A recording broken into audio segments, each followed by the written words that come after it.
thank you guys for coming to our meeting. Of course. And being willing to give up part of your day. I know you're all really busy. So I just recently sent out the minutes from our last meeting. Did anybody have any questions or anything like that related to the minutes of our last meeting? No. Okay. Last time we reviewed our norms, and Mr. R, do you want to read the norms for us? Sure. So number 1 is respect time.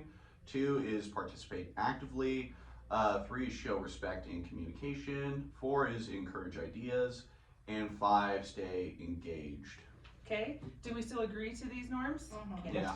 I think that at our PDs, one of the things that we could do better is have norms established, and we had initially, like the admin team had talked about having some norms, because sometimes people go off on tangents and that kind of thing, and so norms kind of help keep us in line with what we're doing. So do you think norms would have helped our conversations at the PD? 100%. Yeah. 100%. Mhm. Okay. For the vast majority of it, I think that would 100% be the best, is to have norms established firmly so everybody knew before coming in. Well, and I think those people that are virtual, participate actively is something that they really need reminders of. Yeah, So- because it's so easy to get distracted. Mhm. Absolutely. Yes. And by having the norms, I think it then establishes already ahead of time, this is the expectation. Yeah. We expect it of our students, why shouldn't we expect it of each other? Exactly. Okay, so how can we hold each other accountable to follow our norms? Well, I think just calling people out, hey, you seem a little distracted, can we get refocused? You're Don't mean to asleep. call you out Wake on up. it. No, that's fine. I think because we're all peers here, I think exactly that, calling each other out, or like, hey, but I think it also helps having an established leader that's basically their role. I mean, I just think of like, Lord of the Flies, where there was the conch shell, but not necessarily something like that. Someone who, they were the established authority, so they were the ones who were like, hey, let's go ahead and focus back in, right? Like when we're in a classroom, we being the teacher, we're the teacher. Same thing. In a meeting, like a norm, that person is responsible for reminding everybody of the norms. Like we just did here at the beginning, we all acknowledge them, we're all established, great. Then you can go ahead and remind us, hey, let's be encouraging in our ideas, things like that. Awesome.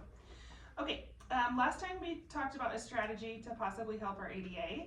And so the strategy that we chose was parental involvement, and the tool that we decided to use for parental involvement were home visits. So how did they go since our last meeting?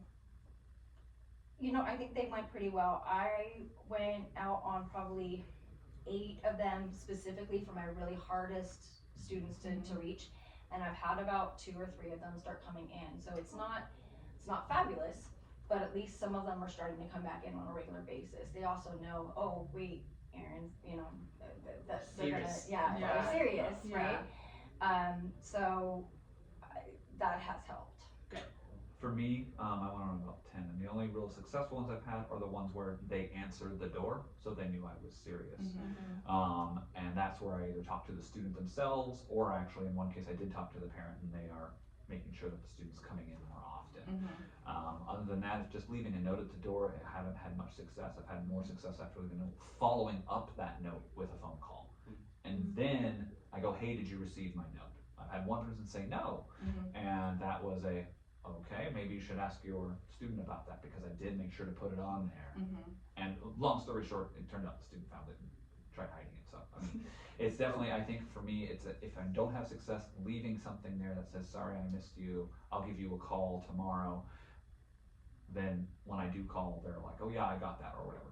And again, that's not 100% successful. I've probably had 2 of those that were successful combined with 2 of actually coming in, so probably at about a 40% success rate.